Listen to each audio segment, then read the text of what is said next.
Infinity Crafters, Jen here. Today we're going to be talking about craft foam. And let me tell you, not just for kids anymore. I had a blast working with this craft foam. I ended up making this card here, and I used about 4 different ways of different craft foam in here. Let's start with the first step, which was this background. And for that, I took a 4x6 sheet of craft foam and I put it through this embossing folder. So I dry embossed it. I stuck the sheet in here, closed it, ran it through our Big Shot machine. And if you don't know how to use the Big Shot machine or you're not familiar, subscribe to our channel because we will be posting a video about that later. So what it did is when I ran it through the Big Shot machine and it came out, it raised this image and it's beautiful. I did that with the intent to make it a background stamp. You don't have to use it as a stamp. You could totally use this just on the card itself like that, but I wanted to use it as a stamp because I wanted to use it in a different way. So I just used removable tape, stuck it on the back of my sheet and stuck it onto the Mega Mount. The Mega Mount was designed for cover cards. Check out our cover card video if you aren't familiar. So I stuck it on here and I'm going to be using Distress Oxide Shaded Lilac today. And I'm just going to gently press the ink onto my craft foam here just because I want to get it just on the raised image. So I'm not going to be applying a lot of pressure. I'm just going to keep going back and forth until I get enough color on there that I like. And you can kind of see with this nice color that you can see the purple on there, so I see exactly where my ink is going. I'm not trying to push it into the background. I'm not going to get a super clear, clean image, but that's not what I'm going for with this. It's just for the background, just to make it interesting. Add a little bit of texture, add a little bit of color. So let's try like that.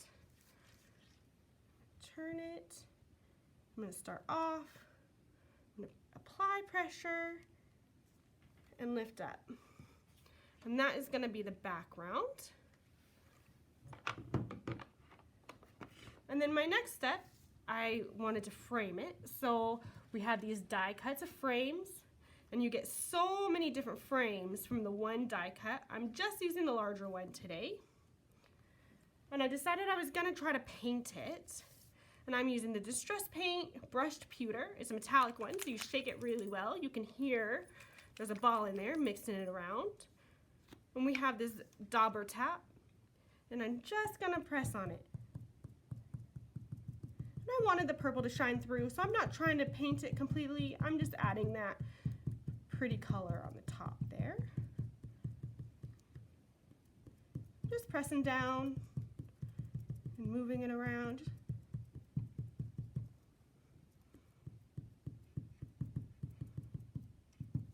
Just like that. And then you'll put your frame over the top. And then we will wet glue. Wet glue works the best with the craft foam.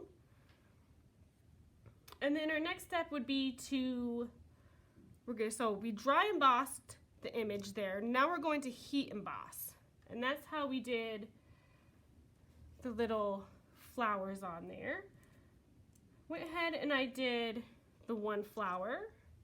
And I did the middle stem. And I'll show you how to do it with this piece. You can see that this is so much larger. When you go and you heat it, it will shrink it down. So this one was originally that size, this one was originally that size. You can see that it shrinks it down quite a bit, which is awesome because you have these dies that are for scrapbook pages. If you shrink it down, it'll fit perfect on cards.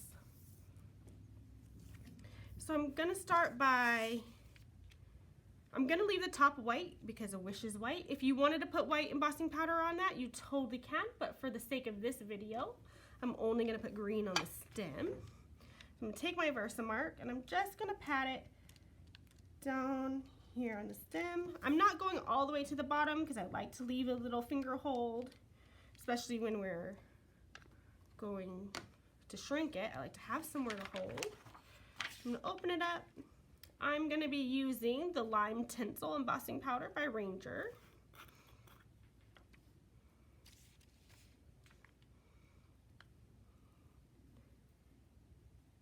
I'm just spreading it out on the stem area here.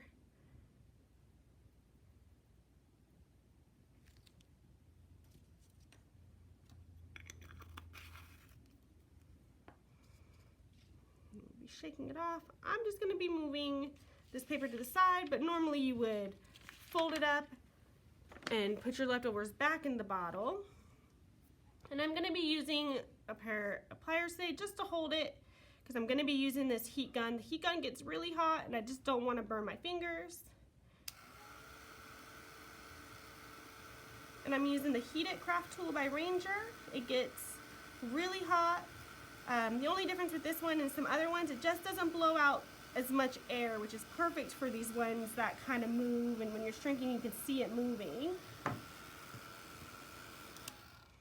And it will move, that's okay. That's why we hold it down, and I will push it under something heavy to flatten it. But it moves because it's shrinking, it's changing size.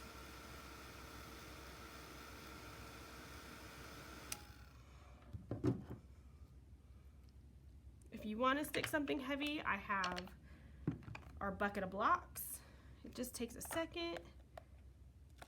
It'll pop right off, and then it'll lay kind of flat there.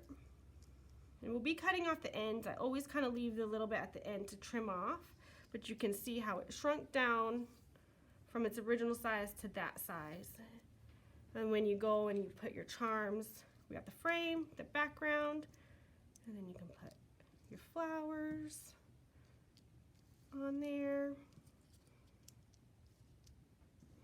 And then the one we just did on there. And then you could use your wet glue. I like to use this Tombow multi-glue. Each end, you have a thin end and a thick end. I really like to use that. You just glue all that down.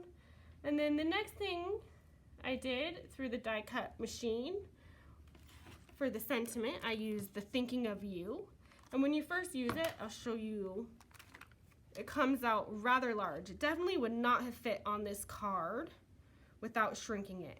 So shrinking it is just like when I heat embossed it. I took my pliers, I held it, I took the heat tool, turned it on, and shrunk them down. And it ends up fitting just perfect onto these cards.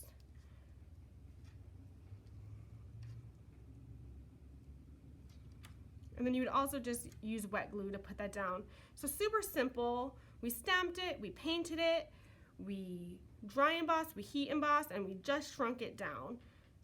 Super simple, lots of fun. You can also make little charms because you can shrink them down. If you use archival ink, you can stamp and cut out with the archival ink. The archival ink stays. If you use other ink, you can definitely stamp with the craft foam, but it won't stay. But the archival ink does stay onto the craft foam. Thank you for joining us today, and we'll see you next time.